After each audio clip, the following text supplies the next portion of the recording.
వర్షాకాలంలో ఎన్నికలు జూన్ తర్వాతే ఎంపీటీసీ జెడ్పీటీసీ పోరు మరోసారి ఓటర్ జాబితా సవరణ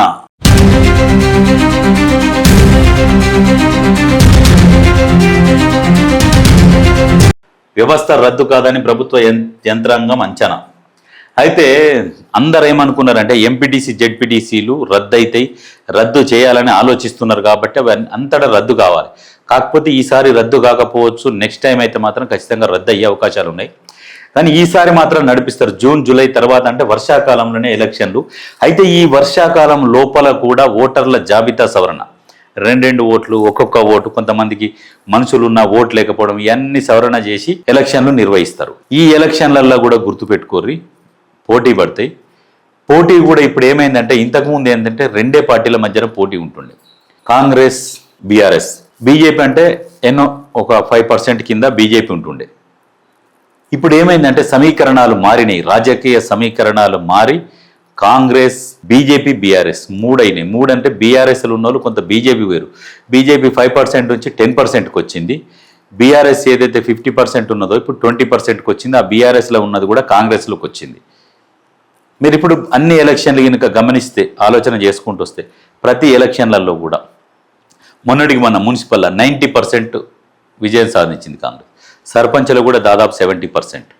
అంతకుముందు బై ఎలక్షన్స్, ఎన్ని బై ఎలక్షన్స్ తీసుకున్నాయి, ఎంపీ ఎలక్షన్స్ తీసుకుంటే బీఆర్ఎస్ 0.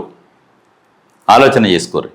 ఎందుకంటే మనకేదో అబద్ధం చెప్పాలని కాదు, ఏ రకంగా చూసుకున్నా కానీ కాంగ్రెస్ పార్టీకి బ్రహ్మరథం పడుతున్నారు. ఎంపీటీసీ ఇప్పుడు వర్షాకాలంలో వచ్చినా, చలికాలంలో వచ్చినా, ఎండాకాలంలో వచ్చినా, రేపటికి రేపు వచ్చినా సిద్ధంగానే ఉన్నారు. ప్రజలు ఎటు ఓటు వేయాలనేది డిసైడ్ చేసుకున్నారు. నేను ప్రజలల్లో చాలామందిని అడిగితే ఏం చెప్తున్నారంటే, ఎంతసేపటికి సరే ఈ మాట మాట్లాడొచ్చో మాట్లాడకూడదో తెలియదు, ఇప్పుడు ఉన్నోనికే ఓటేస్తాం, ఉన్నోనితోనే కొట్లాడతాం. ఇక మనోనితో కొట్లాడినట్టు ఉంటుంది. ఇప్పుడు ఉన్నోనితో కొట్లాడితే, గతంలో ఉన్నోనితోనైతే కొట్లాడడానికి కూడా అవకాశం లేకుంటే, ఇక అవతలోడు అది ఏది చెప్తేనే అది వినాల్సి వచ్చిండే, అటువంటి పరిస్థితి ఉండే. ఇప్పుడు ఉన్నోనితో కొట్లాడవచ్చు, నిలదీయవచ్చు, పని చేయించుకోవచ్చు, లేట్ అయినా పర్వాలేదు. ఇప్పుడు ఉన్నోనితో కొట్లాడడానికి అరే అమ్మ మనోనితోనే కొట్లాడుతున్నాం కానీ ఒక సంతోషం అనిపిస్తున్నది. ఉన్నది లేకున్నా కారము గంజి పోసుకొని తింటాం కానీ ఈ ఉన్నోనితోనే కొట్లాడతాం అనే కాన్సెప్ట్తో ఉన్నారు ప్రజలు.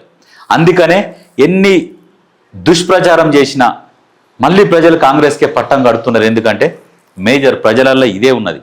తిడుతున్నారు, కాంగ్రెస్ పార్టీలో తిడతారు. ఏందమ్మా తిడుతున్నావేందమ్మా అంటే, తిడతాం, మావని మేము తిట్టకుంటే ఎవరు తిడతారు?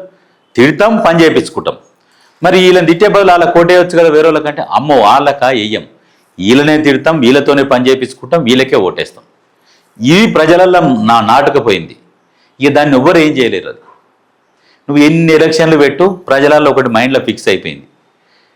నువ్వు అవతల 1000 రూపాయలు కాదు, నువ్వు ఓటుకు 10,000 ఇచ్చినా కానీ ప్రజలలో ఒకటి నాటకపోయింది, ఉన్నోనితోనే కొట్లాడాలి. అదే కాన్సెప్ట్తో ఉన్నారు. మీరు ఇప్పుడు కాదు, ఇంకా 10 ఎలక్షన్లు పెట్టుది. ఇప్పుడు ఎమ్మెల్యేలే, ఇప్పుడు కొంతమంది ఉన్నారు అనర్హత ఎమ్మెల్యేలే, వాళ్ళవి పెట్టినా కానీ మళ్ళా బ్రహ్మరథమే పడతారు. ఇది వాస్తవం. ఇంకొక 10-15 ఏళ్ళు ఇది కంటిన్యూ అవుతుంది.